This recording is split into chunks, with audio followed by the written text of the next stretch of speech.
வணக்கம் மக்களே, வணக்கம். சற்று முன் கிடைத்திருக்கக்கூடிய ஒரு முக்கியமான தகவல் ஒன்றை பார்க்க போகிறோம் மக்களே. சற்று முன் மூட்டை மூட்டையாக முன்னாள் அமைச்சரான பொன்முடி வீட்டில் சிக்கிய கருப்பு பணம். இந்த கருப்பு பணம் யாருக்கு சொந்தமானது? எப்படி இந்த அமலாக்கத்துறைக்கு இந்த தகவல் கிடைத்தது? இதனால் முதல்வர் ஸ்டாலின் பேரதிர்ச்சியில் உறைந்து போயிருக்கிறார். ஸோ இதை பற்றின தெளிவான துல்லியமான காணொளி தான் எந்த ஒரு காணொலியில் நம்ம பார்க்க போகிறோம் மக்களே.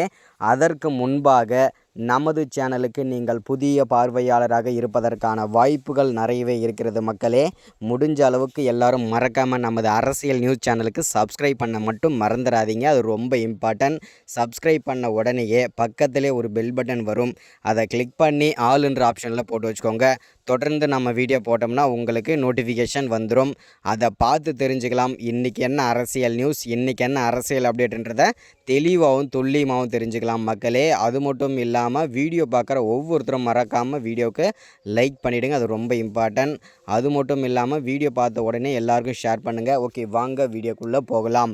சற்று முன்பு கிடைத்திருக்கக்கூடிய ஒரு முக்கியமான பரபரப்பான அதிர்ச்சிகரமான சோகமான தகவல்னு கூட சொல்லலாம் மக்களே. ஏன் அப்படின்னு பார்த்தீங்கன்னாக்கா, கடந்த 2-3 மாதங்களாகவே திமுகவில் இருக்கக்கூடிய முக்கியமான அமைச்சர்கள், மூத்த அமைச்சர்கள் எல்லாமே அமலாக்கத்துறையிடம் சிக்கி சின்னாபின்னமாக ஆகிட்டு வந்துட்டு இருக்கிறது எல்லாருக்குமே தெரியும். கிட்டத்தட்ட தமிழ்நாட்டில் ஆல்மோஸ்ட் எல்லாருக்குமே தெரிஞ்ச விஷயம் தான். நம்ம சேனலை தொடர்ந்து நீங்கள் ஃபாலோ பண்ணிட்டு இருந்தீங்கன்னா தெளிவாகவே தெரிஞ்சிருக்கும்.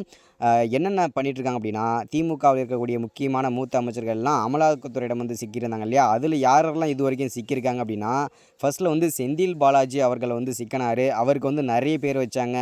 10 ரூபா பாலாஜி, கோட்டர் பாலாஜின்னு சொல்லி நிறைய பேர் வச்சாங்க. இந்த மாதிரி பல சர்ச்சைகளை சிக்கிட்டு வந்துட்டுருக்காங்க திமுக ஆட்சியில் பல அமைச்சர்கள். அந்த வரிசையில் தற்போது ஒரு மாதத்திற்கு முன்பு பல்வேறு சர்ச்சைகளை சிக்கினவர் தான் முன்னாள் அமைச்சராக இருந்த பொன்முடி அவர்கள். அதாவது வருமானத்திற்கு அதிகமான சொத்து சேர்த்த குற்றத்திற்காகவும் தவறான முறையில் பண பரிவர்த்தனை செய்த குற்றத்திற்காகவும் அவரையும் அவரது மனைவியுமான விசாலாட்சியும் கைது செஞ்சுருந்தாங்க அமலாக்கத்துறை. ஸோ இதை உங்களை கைது செஞ்சு 3 ஆண்டுகள் சிறை தண்டனையும் 50 லட்ச ரூபாய் அபராத தொகையும் விதிச்சிருந்தாங்க சென்னை உயர்நீதிமன்றம். இதை ஏற்றுக்கொள்ள முடியாத பொன்முடி அவர்கள் மீண்டும் மேல்முறையீட்டுக்காக அவரை சென்னை, அதாவது ஹைகோர்ட்டுக்கு வந்து கொண்டு போயிருந்தாங்க டெல்லிக்கு.